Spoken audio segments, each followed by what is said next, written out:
Well, hello! For this lesson, we are going to be learning how to make our first game. That's right, we are going to be learning how to make Tetris. No, I'm just kidding, we're not making Tetris. But I do want to say, in this lesson, we will be learning about if statements or conditional statements. And this is really what drives a lot of computer logic. It's important to learn, and it just kind of looks like this. You see this button right here that says level 1? Let's say I click it. Now it says level 5. If I click it again, it says level 10. What's happening is that there's an event listener here, right, listening for my clicks, and it's saying, if I click it once, put it to 5. If I click it twice, put it to 10. If I click it 3 times, put it to 15. If I click it 4 times, put it to 20. If I click it 5 times, go to 25, and then back to level 1. So there is an if statement there. It's like, if you click it once, go to 5. And that's what we're going to be learning how to work with today. We'll put some basic logic, and by the end of this, we'll have created, I think, a game better than Tetris, which is, kind of like whack compared to what I No, I don't want to play that. So this is the game that we're going to be making. We have this game right here, and it's called Click the Button. And what's going to happen is that if I click this button right here 10 times, it's going to say that I won. Badass, right? Now you might be laughing at me, but there's that guy who made that like cookie clicker game and like on the app. That was like 10 years ago. That thing was hot. People loved it. You just click.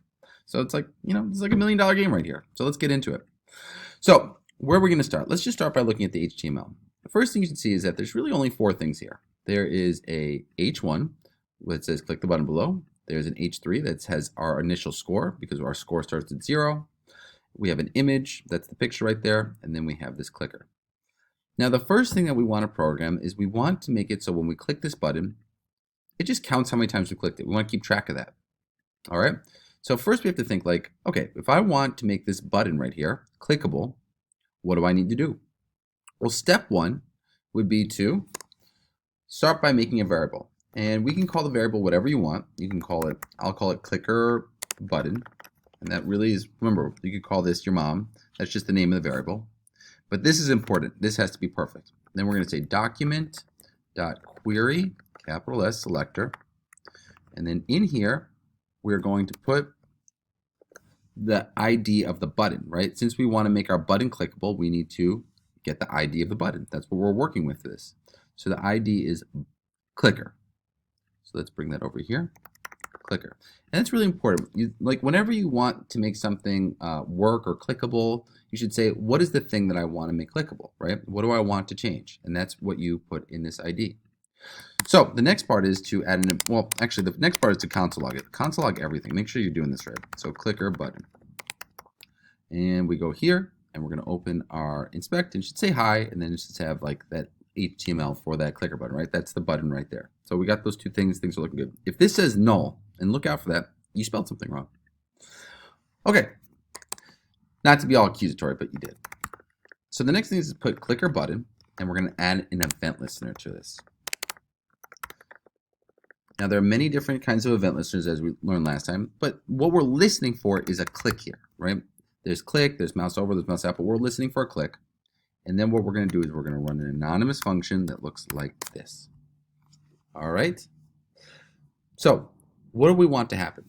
Well, I just want to make sure my button's working. So let's just say this. We're going to say like console.log I work. Let's make sure our button works. And so now we go back. We click our button. It says I work. Things are going well. All right. So now let's add on to this. Now the next part is I want to counter. I want to count how many times I've clicked. To do that, we need a variable that will track the amount of clicks. So at the top of our page, all right, I'll just put this right under the console log. Let's put this at the top of our code. Let's say let count, and this is just, or counter, or whatever you want to call it. Let count equals 0. So what we did was that we declared or we defined a variable called count. And inside of this variable called count, we're going to store the number 0. All right, this is important, right? We have to tell the computer we want to create something called count and we want to start at 0. So now we can like do console.log count. That's the name of the variable right there, right? So let's console log it and see what we get. When I click it, you'll see that I get I work and then 0, right? Because count is equal to 0. But now we want it to actually start increasing. So let me just take this out. That's no longer important. And what we're going to add is, how do we make count increase? There's two different ways I'll show you. The first way is this. You can do count equals count plus 1.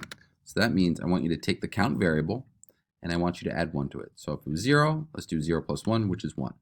And so now that will increase it 1 time every time I click. So let's try that. If I go like this, oh, let's reload this. Oh, it did work. 1, 2, 3, 4, 5, 6, 7, 8, 9, 10, 11, 12, 13, 14, 15. So it's working. It's looking beautiful, right? It's going up by 1. Now this is actually a long form. There's an easy way to do this. This is just something you know. This makes life easier. You can also do count plus plus. There's no equal sign there. I saw some people doing that. Just count plus plus, which means I want you to increase by 1. That's a simple shorthand way of doing it. And you'll see that that works exactly the same. Now the first thing I want is I want it to actually show the score on the screen. That's important. The user doesn't see the console, right? They don't know what their score is. If I press this, they feel like, oh, nothing's happening in my game. So we need this to show up on the screen. And that means we need a little bit of, what was that? That's right, DOM manipulation, right? We want to edit this document. Instead of saying score 0, we want to say score 1, then score 2, score 3. And if this is our web page, that means we are changing the inner HTML of one of our objects or our elements on the page. So let's look into this. How can we do that? Well, go over here and let's see, where do we keep our score? We keep our score right here. So if we want this score to start increasing, what we need to do is actually edit the inner HTML of this H3 tag. So the first thing we're going to do is we're saying, if we want to edit this, if we want to do some DOM manipulation with this H3, we need to first set up the variable and store this H3 tag inside of it. That should always be our first thought. Like, okay, go to JavaScript, set up a variable, and store that thing that I want to change. So we want to change this H3 tag. Let's go over here. And right under our clicker, let's do this. We'll say let scoreboard. Remember, you call that anything. This is the important part. Document.query selector. And what do we want to change? Well, let's go back, check your index. The ID of that is score. So we have to tell the computer store score in there. And then just make sure that you've done it correctly. So console.log scoreboard. Spell it correctly, man. All right, if we look at our thing, if we go to our console, let's just make sure everything got console log correctly. Sure enough, we got the button and we got the scoreboard. All right, looking good there. We're looking good. Now, how do we increase it so it shows up on the screen? Well, very simply. We're going to go to scoreboard.inner HTML, and we're going to say we want this to be equal to count, right? We're going to set the inner HTML of our scoreboard to whatever count is. And if you look now, let's check this out. Ready for this? If I go up by 1, it says 1. It says in the console, and it also changes the inner HTML. 2, 3, 4, 5, 6, 7, 8, and so on. But if you're like me, you're saying like, that, actually there's something kind of annoying about that. Let's see if you can notice it. Like, what's annoying? Well, maybe you saw it, but that score goes away. And that's kind of annoying. That the score should stay there. It should tell the user it's a score, and then it should say the number.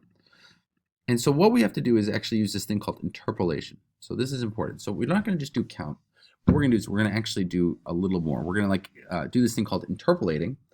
To do so, we're going to start over again. And what I'd like you to do is go look at your escape key on the top left-hand corner of your keyboard and press the thing right under it. It looks like a squiggly line. That's a backtick. You're going to need to use backticks to make this work. No quotes, backticks. Then we're going to say we want, what do we want again? Hold on, I got this. We want to say score, colon, all right? And then what we have to do is to actually interpolate, to like put this variable in there. You do $, and then curly braces, and then you put count, the name of the variable in there.